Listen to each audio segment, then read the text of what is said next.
Okay, so now let us move to the next concept. ठीक है, sigma bond and pi bond के बीच में फर्क देख लेते हैं. ठीक है, ये मैंने पहले भी एक दो बार आपको बताया था. ठीक है, कोई बात नहीं. सिग्मा बॉन्ड और पाई बॉन्ड के बीच में क्या फर्क है? सिग्मा बॉन्ड जो होता है वो जनरली सैचुरेटेड कंपाउंड्स में पाया जाता है और पाई बॉन्ड हमेशा अनसैचुरेटेड कंपाउंड्स में पाया जाता है. ठीक है, जो सिग्मा बॉन्ड होता है ना वो एक टाइप का स्ट्रॉन्ग बॉन्ड होता है और ये जो है वो वीक बॉन्ड होता है. ठीक है, ऑब्वियसली ये बॉन्ड स्ट्रॉन्ग है तो इसको ब्रेक करने के लिए हमको ज्यादा एनर्जी लगेगी. सर बॉन्ड ब्रेक करने के लिए एनर्जी क्यों लगती है? क्योंकि जो मेरा बॉन्ड है वो क्या होता है, it is nothing but force of attraction between two atoms, जिसके वजह से दो एटम्स के बीच में एक एनर्जी जनरेट हो जाती है. ठीक है, अब उस एनर्जी को यानी उस बॉन्ड को अगर आपको ब्रेक करना है तो उसकी प्रेजेंट एनर्जी से ज्यादा एनर्जी अप्लाई करेंगे तब वो एनर्जी ब्रेक हो जाएगी कि नहीं. इसलिए कोई भी बॉन्ड को ब्रेक करने के लिए हमेशा आपको एनर्जी की जरूरत होती है. ठीक है, तो ये जो स्ट्रॉन्ग बॉन्ड है इसको ज्यादा जरूरत होगी एनर्जी की, इसको कम एनर्जी की जरूरत होगी ब्रेक होने के लिए, है ना. स्ट्रॉन्ग बॉन्ड तो sigma bond requires more energy to break और इसका ऑपोजिट पॉइंट को आप खुद लिख सकते हैं, requires less energy to break. ठीक है, और एक बात इंपॉर्टेंट मैं बता दूं आपको. ठीक है, फर्स्ट कोवैलेंट बॉन्ड, क्योंकि ऑब्वियसली सिग्मा और पाई दोनों भी कोवैलेंट बॉन्ड का ही टाइप है. First covalent bond between any two atom is sigma bond. ठीक है, सिग्मा बॉन्ड यानी सिग्मा को इस तरह से रिप्रेजेंट करते हैं और पाई को यूं इस तरह से रिप्रेजेंट करते हैं. इनके बीच में और भी डिस्टिंग्विशिंग पॉइंट्स है पर वो पॉइंट्स को समझने के लिए आपको दूसरे चैप्टर्स स्टडी करने पड़ेंगे वरना आपको उसके रेफरेंसेस समझ में नहीं आएंगे. इसलिए अभी के लिए अपने को जितना जरूरत है उतना ही मैं बता रहा हूँ. बाकी आप ये डिटेल में पढ़ने वाले एक चैप्टर में जिसका नाम है केमिकल बॉन्डिंग. ठीक है, तो कोई बात नहीं, फिलहाल ये चैप्टर के साथ कंटिन्यू करते हैं. ठीक है, pi bond is formed only after formation of sigma bond. जब तक सिग्मा बॉन्ड नहीं बनेगा ना बेटा पाई बॉन्ड नहीं बनता है. पाई बॉन्ड हमेशा सिग्मा बॉन्ड के बाद ही बनता है. एक ही बार जो बॉन्ड बनेगा पहले दो एटम्स के बीच में उसको सिग्मा बॉन्ड कहते हैं. उसके बाद अगर वो बॉन्ड बनाते रहेंगे तो सारे के सारे पाई हो जाएंगे. ठीक है, तो जैसे बहुत क्वेश्चंस में आते हैं कि find the number of sigma bonds and find the number of pi bonds. ठीक है, तो अगर मैंने आपको ये कंपाउंड्स दिए हुए हैं इस तरह से, ठीक है, तो आपको सबसे पहले इनको कन्वर्ट करने आना चाहिए एक्सपांडेड फॉर्मेट में, क्योंकि उसी फॉर्मेट में तो आपको सभी बॉन्ड्स दिखाई देते हैं और बॉन्ड्स को देख के ही आपको मालूम पड़ेगा कौन सा बॉन्ड सिग्मा है कौन सा बॉन्ड पाई है और आपको कैलकुलेट करने में आसानी हो जाएगी. तो चलिए पहला जो कंपाउंड है कंडेंस फॉर्म में दिया है तो पहले इसको एक्सपांडेड फॉर्म में कन्वर्ट करते हैं. ठीक है, पहले क्या दिया है CH3 दिया है तो एक H इस तरह से फिर दिया है CH2 दो बार. ठीक है, तो आई होप अब तक तो आपको आ ही गया होगा कि किस तरह से हम लोग कन्वर्ट कर लेते हैं. ठीक, फिर आगे क्या दिया हुआ CH और उसके बाद CH3 दो बार है तो एक बार मैं यहाँ लिख देता हूँ H3. ठीक है, और एक बार इसके नीचे लिख देता हूँ CH3 यूं इस तरह से. ठीक है, चलो अब इसके अंदर बॉन्ड्स काउंट करते हैं हम लोग कि इसमें कितने सिग्मा बॉन्ड्स हैं और कितने पाई बॉन्ड्स प्रेजेंट हैं. तो सिग्मा बॉन्ड जो होता है वो क्या होता है, एटम के बीच में जो पहला बॉन्ड होता है वो सिग्मा बॉन्ड होता है. देखिए ये सिग्मा बॉन्ड है, ये भी सिग्मा बॉन्ड है, ये भी सिग्मा बॉन्ड है, ये भी सिग्मा सिग्मा सिग्मा. इनफैक्ट इसमें सारे बॉन्ड सिग्मा ही, क्योंकि कहीं पे भी आपको मल्टीपल बॉन्ड्स नहीं दिखाई दे रहे. मल्टीपल बॉन्ड्स जहां आते हैं ना तब पाई बॉन्ड्स का जनरेशन होता है. ठीक है, मल्टीपल बॉन्ड्स यानी दो एटम्स के बीच में एक से ज्यादा बॉन्ड, उसको हम मल्टीपल बॉन्ड कहते हैं. यहाँ सभी एटम्स के बीच में सिर्फ सिंगल बॉन्ड है. सभी बॉन्ड्स को काउंट कर लो 1 2 3 4 5 6 7 8 9 10 11 12 13 14 15 16 17 18 19. तो इसमें टोटल 19 सिग्मा बॉन्ड्स हैं और 0 पाई बॉन्ड्स है ना. चलो इसके अंदर काउंट करके बताओ. तो पहले ये बॉन्ड लाइन फॉर्मूला को नॉर्मल फॉर्मूला में कन्वर्ट करते हैं. तो ये जो पहला कार्बन है उसको लिखा, ये दूसरा कार्बन, ठीक है, ये तीसरा कार्बन, ये चौथा कार्बन, ये पांचवा कार्बन और ये छठा कार्बन. सभी के बीच में सिंगल बॉन्ड्स तो है ही. साथ में यहाँ पर मैं देख रहा हूँ डबल बॉन्ड है, फिर सिंगल बॉन्ड है, फिर डबल बॉन्ड है, फिर सिंगल बॉन्ड है, फिर डबल बॉन्ड है. ठीक है, तो आपको एक पैटर्न दिखाई पड़ रही है double bond single bond double bond single bond, है ना. तो आपको कुछ घंटी बजी ऐसी पैटर्न जहां पर alternate single bond double bond होते हैं उसको हम कॉन्जुगेशन कहते हैं. ठीक है, और उन्हें हम कौन से कंपाउंड्स कहते हैं, एरोमेटिक कंपाउंड्स कहते हैं. याद आया आपको? ठीक है, अगर आपको लग रहा है कि ये कंपाउंड एरोमेटिक है तो आपने वो लेक्चर ध्यान से नहीं सुना था. एरोमेटिक जो टाइप था बेटा वो साइक्लिक कंपाउंड के अंदर आता है और ये जो कंपाउंड है बेटा वो ओपन चेन कंपाउंड है. ठीक है, जब तक कंपाउंड साइक्लिक नहीं होता है, आपको अगर पैटर्न दिखाई भी देगा ना तो उसको एरोमेटिक कह नहीं सकते, क्योंकि एरोमेटिक का क्लासिफिकेशन ही साइक्लिक कंपाउंड के अंदर आता है ना। तो ये कंपाउंड सारी क्राइटेरिया मीट नहीं कर रहा है एरोमेटिक कंपाउंड बनने के लिए, है ना। कंपाउंड ओपन चेन है, ओपन चेन कंपाउंड एरोमेटिक होते ही नहीं है। साइक्लिक कंपाउंड जिसमें ऐसे पैटर्न दिखाई दे वो हो सकते हैं, ठीक है। जैसे ये हो सकता है, देखो साइक्लिक कंपाउंड है और ऑल्टरनेट सिंगल बॉन्ड, तो ये एरोमेटिक कंपाउंड है इस तरह से, ठीक है। ऑलराइट, एनीवे अभी वो अपना इंपॉर्टेंट पॉइंट नहीं था, पॉइंट ये था कि इसको कंप्लीट करेंगे। तो देखो इधर 2 बॉन्ड बन चुके हैं, यानी 2 हाइड्रोजन हो जाएंगे, तो मैंने 2 हाइड्रोजन लिखा। सेम इधर 3 बॉन्ड हो चुके हैं तो 1 हाइड्रोजन, यहाँ 3 हो चुके तो 1 और हाइड्रोजन, यहाँ 3 तो 1 हाइड्रोजन, यहाँ भी 3 बॉन्ड बन चुके 1 हाइड्रोजन। तो यहाँ कितने बॉन्ड बनने चाहिए? 2। चलिए सारे सिंगल बॉन्ड्स है, सबसे पहले बॉन्ड है उसको सिग्मा गिनेंगे कि नहीं? तो देखिए ये 1 2 बॉन्ड्स में से सबसे पहला बॉन्ड सिग्मा होगा और दूसरा वाला पाई होगा। तो 3 4 5 6 7 8 9 10 11 12 13, तो इसके अंदर जो है वो 13 सिंगल बॉन्ड्स यानी सिग्मा बॉन्ड्स है। तो यहाँ पर एक पाई है, यहाँ पर एक पाई बॉन्ड है और यहाँ पर एक पाई बॉन्ड है, तो इसमें 3 पाई बॉन्ड है, ठीक है। इस तरह से आप सभी कंपाउंड्स का एक्सपांडेड फॉर्म लिख सकते हैं और फिर आप काउंट करके लिख सकते हैं कितने सिग्मा बॉन्ड है कितने पाई बॉन्ड है, ठीक है। तो चलिए ये वाला आप करके बताएंगे, ठीक है। अगर आप थोड़ा सा दिमाग भी लगा देंगे तो आपको एक्सपांड किए बिना भी आ सकता है। जैसे अगर मैं देखूं तो ये जो कार्बन है, करेक्ट, इसके 2 बॉन्ड्स बने हुए हैं और 2 हाइड्रोजन होंगे, करेक्ट है। अगर 2 बॉन्ड सिंगल है और दोनों हाइड्रोजन है तो वो सारे के सारे सिंगल बॉन्ड हो जाएंगे, यानी 4 सिग्मा बॉन्ड अब तक मैंने गिने, ठीक है। ये जो कार्बन है देखो इसके भी 2 बॉन्ड और 2 हाइड्रोजन होंगे तो 4 सिग्मा और हो गए, तो इसके भी 4 सिग्मा और हो गए और इसके भी 4 सिग्मा और हो गए, ठीक है। अब ध्यान से देखना, ये वाला जो कार्बन है इसके पास क्या है बेटा? इसके पास टोटल 4 बॉन्ड तो है, वो तो होने ही वाले, लेकिन यहाँ और यहाँ सिंगल बॉन्ड है बिटवीन 2 एटम्स, मतलब 1 सिग्मा हो गया। यहाँ और यहाँ 3 में से एक बॉन्ड जो पहला होगा वही सिग्मा होगा, करेक्ट है कि नहीं? समझ पा रहे? सेम वे इधर देखिए, ये कार्बन को इधर देखिए, ये और ये कार्बन के बीच में जो पहला बॉन्ड है वही सिग्मा होगा, तो उससे 1 सिग्मा होगा कि नहीं? एक बॉन्ड, और इसके बीच में 3 बॉन्ड्स है लेकिन जो पहला बॉन्ड होगा वही सिर्फ सिग्मा होगा, करेक्ट है ना। फिर इसमें कितने पाई बॉन्ड्स दिखाई पड़ रहे हैं आपको? ठीक है, आप चेक कर सकते हैं इसके अंदर कितने पाई बॉन्ड्स है, 1 और 2, इसमें 2 पाई बॉन्ड हमको दिखाई पड़ रहा है। पर सर ये तो साइक्लिक कंपाउंड है, तो फिर तो आप 1 से स्टार्ट करेंगे और यहां पर खत्म करेंगे, करेक्ट है, इस तरह से। तो आप देखिए इधर से काउंट करना शुरू कर दीजिए, करेक्ट। कितना बॉन्ड है? 1, फिर इसके 4 4 4 4, करेक्ट है, यूं, करेक्ट है। 1 सिग्मा बॉन्ड, सॉरी 1 नहीं, 1 ये वाला और 1 ये वाला, यानी 2 सिग्मा बॉन्ड हो गए सर, ठीक है, यूं 2 सिग्मा बॉन्ड और ये 4 4 4 4। फिर यहाँ आ गए, यहाँ देखो यहाँ क्या है, और 2 सिग्मा बॉन्ड है कि नहीं? एक ये वाला एक ये वाला, करेक्ट है। और इन जनरल इन टोटल कितने पाई बॉन्ड्स है? ये एक्स्ट्रा है, 2 पाई बॉन्ड्स है। तो इन सबको काउंट कर लीजिए, तो कितना हो जाएगा टोटल? ये 4 4 16 17 18 19 20, तो इसमें 20 सिग्मा बॉन्ड्स है और 2 पाई बॉन्ड्स है, इस तरह से, है ना। Same you can count in benzene also, correct.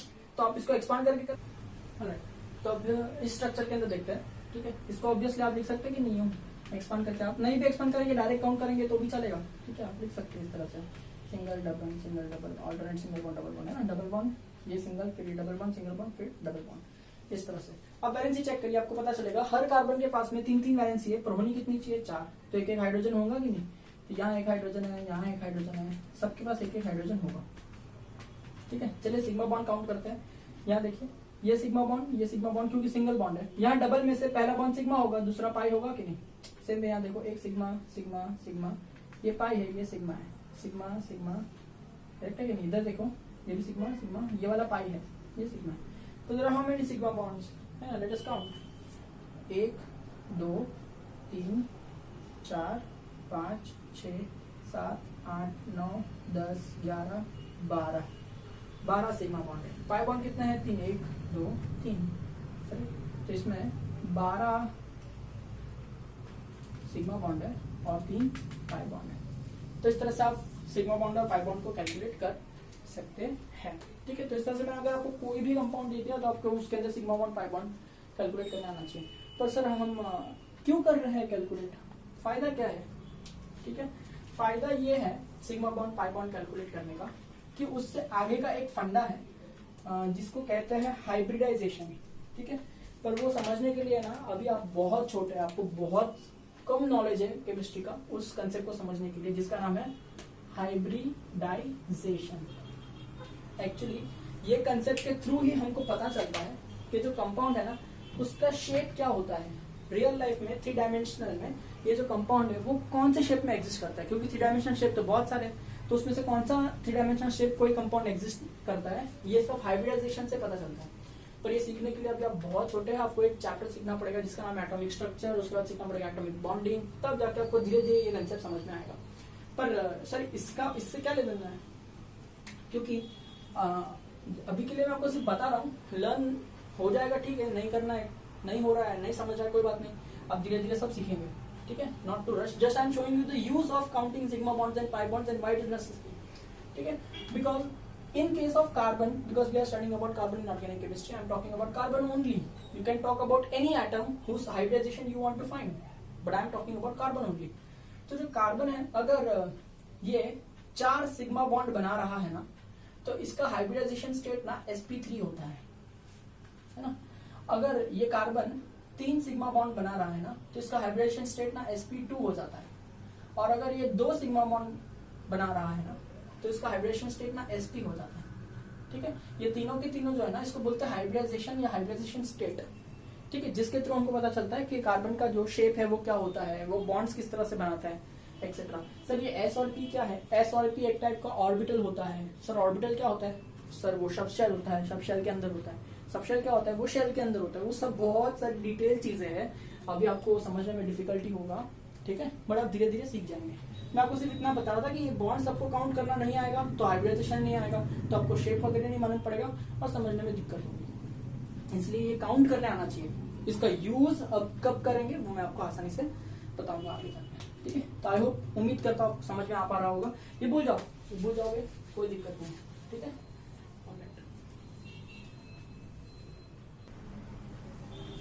Alright, तो अब मैं आपको थोड़े से इंपॉर्टेंट फेमस कंपाउंड्स बताऊंगा जो ऑर्गेनिक केमिस्ट्री में है, फेमस कंपाउंड्स है। तो उनका मैं क्या करूंगा, बॉन्डलाइन फॉर्मूला ड्रॉ करूंगा और उसका नाम मैं आपको बताऊंगा। तो आपको ना उसका बॉन्डलाइन फॉर्मूला और नाम दोनों याद रखना है।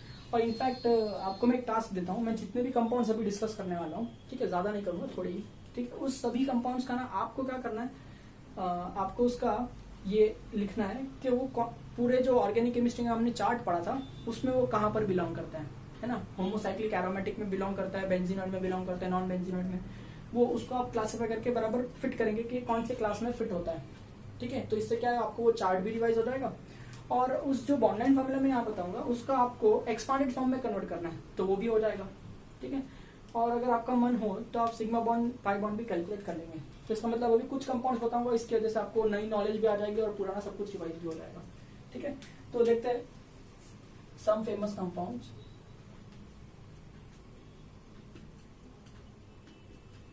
ठीक है, सबसे पहला वाला मैं बताता हूँ आपको। जो पहला कंपाउंड बताऊंगा इसका नाम है बेंजीन। क्या नाम है इसका? बेंजीन। और इसका बॉन्ड लाइन स्ट्रक्चर कुछ इस तरह से दिखाई देगा, हेक्सागोनल शेप में होता है 6 कार्बन में, ठीक है। Alternate single bond double bond pi जाती है। आपको क्या करना है, ये स्ट्रक्चर और नाम याद रखना है। इस स्ट्रक्चर को आप एक्सपांडेड फॉर्म में कन्वर्ट करेंगे तो आपकी प्रैक्टिस हो जाएगी। इसके अंदर कितने सिग्मा बॉन्ड है, कितने पाई बॉन्ड है, ये भी ढूंढेंगे तो आपकी प्रैक्टिस हो जाएगी, ठीक। और चार्ट में ये कहाँ बिलोंग करता है, जैसे ये वाला सॉल्व करके मैं बता देता हूँ। सबसे पहले तो ये साइक्लिक कंपाउंड है, तो आप साइक्लिक के चार्ट में आ गए। साइक्लिक के चार्ट में 2 होता है, ठीक है। कौन सा 2? Homocyclic, heterocyclic. यहाँ देखो जो पूरी चेन है सिर्फ और सिर्फ कार्बन से बनी है। कैसे पता चला? बॉन्डलाइन फॉर्मूला में जो एंड और बेंड होता है वो कार्बन होता है, तो पूरी चेन सिर्फ कार्बन से बनी है। तो ये हो गया होमोसाइक्लिक, जिसका दूसरा नाम होता है कार्बोसाइक्लिक, यानी कार्बन की चेन। उसमें अगर आ जाओगे तो आगे क्लासिफिकेशन मिलता है एलिफैटिक एंड एरोमेटिक। ये क्या है? Alternate single bond double bond दिखाई पड़ रहा है, एक पैटर्न फॉलो हो रही है, मतलब ये एरोमेटिक में आ जाएगा, ठीक है। एरोमेटिक में आगे और क्लासिफिकेशन था बेंजीनॉइड और नॉन बेंजीनॉइड। तो बताओ इसके अंदर कितने मेंबर है? अगर आप चेक करेंगे तो 1 2 3 4 5 6 मेंबर है। अगर 6 मेंबर होता है तो हम कहते हैं बेंजीनॉइड, और 6 मेंबर नहीं होता है, 6 से कम या ज्यादा होता है तो हम कहते हैं नॉन बेंजीनॉइड। तो इसका एक्चुअल फैमिली क्या हो गया? Homocyclic aromatic benzenoid. ये चार्ट में इसकी लोकेशन हो गई, ठीक है। इस तरह से बाकी कंपाउंड्स भी आपको करने हैं। सेकेंड कंपाउंड जो आपको बता रहा हूं मैं, उसका नाम है, देखो ध्यान से सुनना, उसका नाम है फिनॉल। क्या नाम है उसको? फिनॉल, ठीक है। फिनॉल का स्ट्रक्चर बताता हूँ आपको। सेम बेंजीन रिंग ही बनाना है आपको, तो आपको सेम क्या बनाना है, बेंजीन रिंग ही बनाना है हेक्सागोन में। Alternate single bond double bond भी रख देना है। सर जरूरी है कि यहाँ से ऐसे ही जाए? अगर मैं sir alternate single bond double bond यूं कर दूं ऐसा, double bond single bond double bond ऐसा, तो चलेगा क्या? दोनों स्ट्रक्चर अलग है क्या? दोनों स्ट्रक्चर सेम ही है। इसको क्या है, मैं अगर थोड़ा सा घुमा दिया ऐसा दिखाई देगा तो उससे प्रॉपर्टी थोड़ी ना बदल जाएगी, सेम ही है दोनों। ऐसे लिखो ऐसे लिखो, डजंट मैटर। ठीक है, अब सभी में से मैंने ये वाली पोजीशन पर से H जो होता है, कार्बन के पास में H होता है, वो निकाल दिया। उसके जगह मैंने OH इस तरह का बॉन्ड लगा दिया। ऑक्सीजन के दो बॉन्ड होते हैं ना, एक आगे यहाँ कार्बन से बन रहा है, एक हाइड्रोजन से बन रहा है, इस तरह से। तो ये जो कंपाउंड बन गया ना, इसका नाम है फिनॉल। ठीक है, आपको इसकी चार्ट में लोकेशन क्या होगी वो ढूंढनी है। ठीक है, सेम में तीसरा कंपाउंड मैं आपको बताता हूँ। ठीक है, ध्यान से सुनना, फेमस है इसलिए बता रहा हूँ। ठीक है, बेंजीन लगा दी, बेंजीन बना दो। ठीक, अब इसके ऊपर मैं कर लेता हूँ मिथाइल ग्रुप, CH3 ग्रुप कर लिया मैंने ऊपर। ठीक, ये जो कंपाउंड बना है इसका नाम है टोलुइन। क्या नाम बेटा? टोलुइन नाम है। ठीक है, इसका भी क्लासिफिकेशन वगैरह चार्ट वार्ट सब आप ढूंढ लीजिएगा। ठीक, फोर्थ वाला आपको बता, ये बेंजीन कर लिया। सर सब में बेंजीन कॉमन है क्या? हाँ, बेंजीन कॉमन है सब में। ठीक है, ऊपर क्या आ जाएगा, NH2 लिख दिया मैंने। एक नाइट्रोजन, दो हाइड्रोजन। नाइट्रोजन के 3 बॉन्ड होते हैं ना, एक यहाँ कार्बन से बन रहा है और 2 हाइड्रोजन से बन रहा है, तो उसकी वैलेंसी कंप्लीट हो जाएगी। ठीक है, इस तरह से। तो इसका जो नाम है, इसका नाम है, ध्यान से सुनिएगा, एनिलीन। क्या नाम है इसका? एनिलीन। ठीक है, थोड़ा डिफिकल्ट लगता है पढ़ने में, लेकिन लर्न करेंगे तो आ जाना चाहिए, क्योंकि ये कुछ फेमस नाम है। अगर मैंने जिंदगी में कभी भी आपको एनिलीन कहा तो आपको ये स्ट्रक्चर दिमाग में आना ही चाहिए। ठीक है, फिफ्थ स्ट्रक्चर बताता हूँ आपको, इसका नाम है एनिसोल। ठीक है, क्या नाम बताया मैंने? एनिसोल। ऊपर वाले का नाम क्या था बेटा? एनिलीन। नीचे वाले का नाम क्या है? एनिसोल। फर्क है, ध्यान रखना। ठीक, देखो बेंजीन बना लिया एज इट इज। ठीक, अब आप ऊपर क्या करेंगे, ऊपर आप एक O रखेंगे। एनिसो में O रखना है, इस तरह से मैं तो याद रखता हूँ। एनिसोल में O रखना है ऊपर, और O के आगे रखना है CH3। ऑक्सीजन के 2 बॉन्ड होते हैं ना, एक कार्बन से बन रहा है, एक आगे CH3 से बन रहा है। ठीक है, O के आगे H रखेंगे तो फिनॉल हो जाएगा, CH3 रखेंगे तो एनिसोल हो जाएगा। ठीक है, एनिलीन, लीन के अंदर यहाँ N, अरे भाई एनी तो दोनों में सेम है ना, तो उसको कंपेयर नहीं करना है। यहाँ देखो एनिलीन में N है तो यहाँ N है, ऐसा मैं याद रखता हूँ। ट्रिक है याद रखने की। यहाँ एनिसोल में O है तो ऊपर O है, ऐसा मैं याद रखता हूँ। ठीक है, इस तरह से ये 5 कंपाउंड बता दिए मैंने। ठीक है, तो आप फटाफट क्या करेंगे, इन 5 का एक्सपांडेड फॉर्म बनाएंगे बढ़िया से, है ना, और फिर आप इसके अंदर sigma bond, pi bond calculate करेंगे आसानी से। और ठीक है, इतना करके रखिए, और नाम वगैरह सब याद रखना। और चार्ट में ये कहाँ आता है, इसका लोकेशन आप जरूर ध्यान रखेंगे। ठीक है, मैं और भी कंपाउंड देता हूँ। ऑलराइट, चलो उम्मीद है कि आपने वो 5 स्ट्रक्चर को ट्राई किया रहेगा। ठीक है, अगर आपने वो 5 स्ट्रक्चर को ट्राई किया है, ठीक है, ईमानदारी से, तो आपको पता चलेगा कि 5 जो है वो होमोसाइक्लिक कैटेगरी के अंदर, एरोमेटिक कैटेगरी के अंदर बेंजीनॉइड। सारे के सारे मैंने एक ही टाइप के दिए थे, होमोसाइक्लिक, एरोमेटिक, बेंजीनॉइड। अगर आपको बेंजीन के ऊपर ऑक्सीजन दिखाई दे रहा है या नाइट्रोजन दिखाई दे रहा है, तो क्या आप उसको हेटेरोसाइक्लिक में डाल देंगे? नहीं, साइकिल तो कार्बन की ही बन रही थी। जो हेटेरो एटम था, ऑक्सीजन, नाइट्रोजन, जैसे एनिलीन, एनिसोल में होता है, वो चेन के बाहर था, तो इसलिए मैं उन्हें हेटेरोसाइक्लिक नहीं कहूंगा, मैं उन्हें कहूंगा होमोसाइक्लिक ही, क्योंकि चेन तो कार्बन की ही बन रही थी। ठीक है, उसमें भी एरोमेटिक था क्योंकि सबके अंदर बेंजीन रिंग कॉमन थी, और सारे के सारे 6 मेंबर थे, रिंग तो 6 मेंबर की बनी थी, इसलिए बेंजीनॉइड एक ही कैटेगरी के दिया। ठीक है, तो अब मैं आपको जो 2-3 एग्जाम्पल दूंगा वो क्या होगा, होमो, एरोमेटिक, लेकिन अब मैं जो एग्जाम्पल देने वाला हूं यहाँ पर वो होंगे नॉन बेंजीनॉइड। क्या होंगे? नॉन बेंजीनॉइड, यानी साइकिल होगी पूरी कार्बन की। ठीक है, एरोमेटिक में आ जाएगा क्योंकि alternate single bond double bond दिखाई पड़ेगा, लेकिन कार्बन की जो चेन है वो 6 मेंबर की नहीं होगी, वो 6 मेंबर से ज्यादा है तो कम होगी, इसलिए मैं कहूंगा नॉन बेंजीनॉइड। तो उसका एग्जांपल देख लेते हैं। एग्जांपल नंबर 6 बताता हूँ आपको, नॉन बेंजीनॉइड कैटेगरी में आएगा, देखिएगा। ठीक है, इस तरह से मैं उसका एक बॉन्ड लाइन स्ट्रक्चर बनाता हूँ। ठीक है, रेड कलर से बनाते हैं।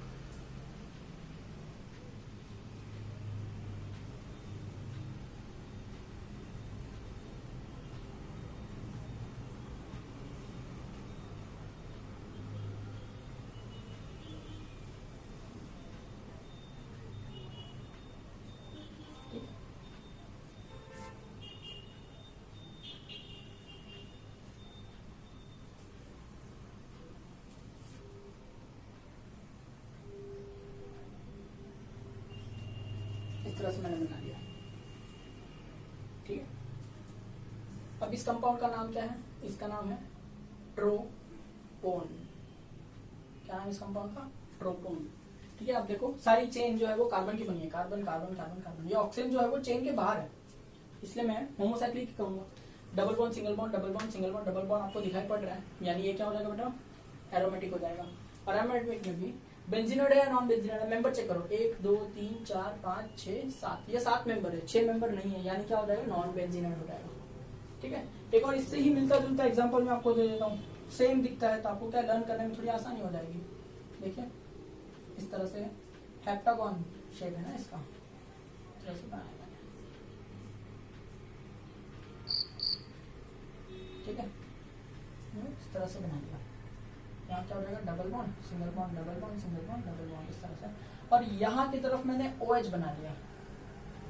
ठीक है, आपको सिर्फ इतना याद रखना है, ये ट्रोपोन था, यहाँ की तरफ मैंने क्या कर लिया? OH कर लिया, तो इसका नाम हो जाएगा ट्रोपोलोन। क्या नाम है बेटा?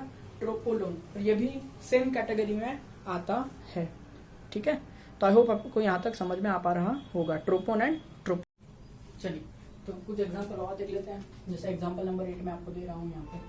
ठीक है, ये कुछ इस तरह से मान लीजिए मैंने यूं बना लिया। ठीक है, चलिए ये जो कंपाउंड है इसका नाम है पाइपिरिडीन। याद रखिएगा, पाइपिरिडीन इसका नाम है। ठीक है, अगर आप इसको देख पा रहे हैं तो ये साइक्लिक कंपाउंड है, पर जो साइकिल बन रही है ना उसके अंदर एक हेट्रो एटम यानी नाइट्रोजन प्रेजेंट है, यानी ये क्या हो जाएगा? हेट्रोसाइक्लिक हो जाएगा। अब हेट्रोसाइक्लिक के अंदर आगे आ जाओ। ठीक है, एलिफेटिक है एरोमेटिक है? क्या इसमें आपको alternate single bond double bond दिखाई पड़ रहा है? नहीं, तो ये क्या हो जाएगा? हेट्रो एलिफेटिक हो जाएगा। I mean hetero alicyclic, not aliphatic, hetero alicyclic हो जाएगा। ठीक है, अब हेट्रो एलिसाइक्लिक के अंदर ये कंपाउंड आ जाएगा, उसके अंदर सब क्लासिफिकेशन तो और कोई है ही नहीं। ठीक है, ऑलराइट, पाइपिरिडीन नाम याद रखिएगा। ठीक है, एक और कंपाउंड बता देता हूँ आपको। ठीक है, देखो इस तरह से है ना, ये सारे बॉन्ड लाइन है। आई होप आप एक्सपांडेड फॉर्म में लिख पाएंगे इसको, है ना। ठीक है, ये होमवर्क है, आपको एक्सपांडेड फॉर्म में लिखना जरूर है। ये क्या हो जाएगा? देखो इसका नाम है THF, जिसका फुल फॉर्म होता है टेट्रा हाइड्रोफ्यूरैन। ठीक है, ये भी इसी कैटेगरी का है। ठीक है, ऑलराइट, THF टेट्रा हाइड्रोफ्यूरैन। ठीक है, और एग्जांपल देख लेते हैं नंबर 10 में। ठीक है, अब देखिए इसके जैसा ही बनाने वाला हूँ, थोड़ा ही फर्क है, देखिए ध्यान से। तो क्या जानबूझ के मैं ऐसी एग्जांपल ले रहा हूँ ताकि लर्न करने में आसानी हो जाए। ठीक है, आप देखिए सेम है, सेम नहीं है। यहाँ देखो, यहाँ पर alternate single bond double bond का सिस्टम दिख रहा है, यहाँ पर alternate single bond double bond का सिस्टम नहीं है। यहाँ पर नाइट्रोजन 3 बॉन्ड बना रहे हैं, यहाँ पर भी नाइट्रोजन 3 बॉन्ड बना रहे हैं, बस यहाँ हाइड्रोजन नहीं है, यहाँ पर डबल बॉन्ड है। ठीक है, तो ये जो कंपाउंड है दिख रहा है ऑलमोस्ट सेम है, बेसिक सेम है, लेकिन ये जो है वो alternate single bond double bond में चल गया और ये जो है वो सिर्फ सिंगल बॉन्ड में है। यानी क्या, ये एरोमेटिक बन चुका है। अभी भी ये हेट्रोसाइक्लिक है, हेट्रोसाइक्लिक में एक और एरोमेटिक है, और मेंबर कितना है बेटा? 6 मेंबर है, यानी ये बेंजीनोइड कैटेगरी में आ चुका है। ठीक है, तो ये जो कंपाउंड है इसका नाम इससे मिलता जुलता है, ये पाइरिडीन है, सॉरी ये पाइपिरिडीन है, तो इसका नाम है पाइरिडीन। क्या नाम है इसका? पाइरिडीन। इसका नाम है पाइपिरिडीन, इसका नाम है पाइरिडीन, ध्यान रखिएगा। ठीक है, चलो 11th वाला कंपाउंड बता, वो इससे मिलता जुलता है, देखिए इस तरह से देखना ध्यान से ना, कंपाउंड सेम नहीं है। यहाँ मैंने डबल बॉन्ड कर लिया, यहाँ मैंने डबल बॉन्ड कर लिया। अब यहाँ क्या हो जाएगा? Double bond single bond double bond pattern दिखाई पड़ रही है, ये क्या हो जाएगा बोलो? इसका नाम है फ्यूरैन। क्या नाम है बेटा इसका? फ्यूरैन। ठीक है, इसका नाम क्या था? टेट्रा हाइड्रोफ्यूरैन। इसका नाम क्या है? फ्यूरैन। ठीक है, ये किसी कैटेगरी में आ गया? इसके कैटेगरी में आ गया। कैसे? साइक्लिक कंपाउंड है। ठीक है, साइक्लिक कंपाउंड में हेट्रो में एरोमेटिक है। क्या इसके मेंबर 6 है? देखो चेक करो, 1 2 3 4 5, नहीं 5 मेंबर, तो ये बेंजीनोइड नहीं हो सकता। ये बेंजीनोइड है, पर ये क्या है बेटा? नॉन बेंजीनोइड है। ठीक है, अब थोड़ा सा नाम देते हैं। इसका नाम क्या? टेट्रा हाइड्रो लिखा है, इसके नाम में आगे टेट्रा हाइड्रो नहीं लिखा है, पर है तो दोनों फ्यूरैन ही। तो क्यों ऐसा लिखा गया tetra hydro? Tetra hydro, tetra का मतलब होता है 4 और हाइड्रो का मतलब होता है हाइड्रोजन। तो जब आप इसका एक्सपांडेड फॉर्म लिखते हैं तो आपको कुछ इस तरह से मिलेगा कि कार्बन है, ऑक्सीजन है, कार्बन है, कार्बन है और कार्बन है। इस तरह से आपको मिलेगा single bond single bond single bond single bond. तो आप बॉन्ड्स कंप्लीट करेंगे वैलेंसी देख के, इधर कितने हाइड्रोजन आ जाएंगे 2, इधर कितने आ जाएंगे 2, इधर कितने आ जाएंगे 2, इधर भी कितने आ जाएंगे 2। ठीक, आपने सेम वे इसका बनाने की कोशिश करी, इसका क्या आ जाएगा, देखो ऑक्सीजन है, कार्बन है, कार्बन है, कार्बन है, कार्बन है, सिंगल बॉन्ड से पहले कनेक्ट करना चाहिए कि नहीं। ठीक, फिर आपने क्या करा बेटा, यहाँ डबल बॉन्ड है, यहाँ डबल बॉन्ड कर लिया, यहाँ भी डबल बॉन्ड कर लिया। ठीक, हाइड्रोजन कंप्लीट करेंगे, यहाँ कितना हो जाएगा, कार्बन के 3 बॉन्ड बन चुके हैं तो एक ही हाइड्रोजन आएगा ना, यहाँ भी 3 हो चुके हैं तो एक ही हाइड्रोजन आएगा, यहाँ भी एक ही हाइड्रोजन आएगा, यहाँ भी एक ही हाइड्रोजन। तो अब चेक करो, यहाँ पर 4 हाइड्रोजन है और यहाँ पर टोटल 8 हाइड्रोजन है। तो इस कंपाउंड के अंदर अगर मैं 4 हाइड्रोजन और डाल दूं तो डबल बॉन्ड जो है वो सिंगल बॉन्ड होकर के इस तरह का स्ट्रक्चर दिखेगा कि नहीं। तो फ्यूरैन के अंदर 4 हाइड्रोजन डालने पे ये बनता है, इसलिए इसे टेट्राहाइड्रोफ्यूरैन कहते हैं, है ना। आपको कंसेप्ट समझ में आया। ये फ्यूरैन है, ये ओरिजिनल कंपाउंड है, इसमें मैं 4 हाइड्रोजन और ऐड कर दूं कार्बन पर तो ये डबल बॉन्ड लिखने की जरूरत नहीं पड़ेगी क्योंकि वैलेंसी कंप्लीट हो जाएगी और इस तरह का कंपाउंड बन जाएगा और इसे मैं कहूंगा टेट्राहाइड्रोफ्यूरैन, 4 हाइड्रोजन एक्स्ट्रा फ्यूरैन के अंदर, इस तरह से पढ़ा जाता है। ठीक है, तो कुछ एग्जांपल्स मैंने आपको बताया, 10-12 कंपाउंड बता दिया इंपॉर्टेंट वाले। ठीक है, बहुत सारे कंपाउंड है जो आप क्लासिफाई भी कर सकते हैं, इनका नाम भी आएगा। ठीक है, ये सारे जो नेम है ना ये फेमस नेम्स हैं। ठीक है, जिस भी कंट्री में ये बना है, जिस भी साइंटिस्ट ने बनाया है, बस ऐसे यूं ही नाम रख दिया, इसका कोई लॉजिक तो है नहीं, ऐसे ही नाम रख दिया फ्यूरैन। ठीक है, शायद ऐसा कोई प्लांट होगा जिसके अंदर कोई एसिड होगा जिसमें से आया होगा, ऐसा कुछ होता है। ठीक है, तो ये जो नेम है ये इंटरनेशनली एक्सेप्टेड नेम है। दुनिया में आप कहीं भी जाके बोलोगे भैया फ्यूरैन दो तो यही कंपाउंड ला करके देगा। ठीक है, पर ऐसा सभी कंपाउंड के साथ होता नहीं है, जो बहुत फेमस कंपाउंड होते हैं उनके साथ ही ऐसा पॉसिबल है। तो अब क्या करना होता है, एक ऐसा नाम ढूंढना पड़ता है जो सबको समझ में आए, जिससे हम इंटरनेशनल नेम कह सकते हैं, है ना। जो IUPAC नेम आपने पढ़ा था 10th में, वो सब पे आएंगे धीरे धीरे आगे बढ़ के। ठीक है, तो जस्ट ये कंपाउंड्स है 10-12 कंपाउंड, इसको आप याद रखिएगा, स्ट्रक्चर याद रखिएगा। ठीक है, आप ये जो कंपाउंड है इसका नाम याद रखना। ठीक है, आप प्रैक्टिस कर सकते हैं इसके थ्रू कि चार्ट में ये कहाँ आएगा, जिसके थ्रू चार्ट भी याद रह जाएगा और ये आप एक्सपांडेड फॉर्म में कन्वर्ट करके भी देख सकते हैं। इनफैक्ट एक चीज मैंने जो नहीं की है यहाँ सब में, वो है counting the number of sigma bonds in pi bonds which you have to do at home. ठीक है, अगर आपको कुछ डाउट आता है तो आप मुझे पूछ सकते हैं। I guess that will be enough for today. Alright.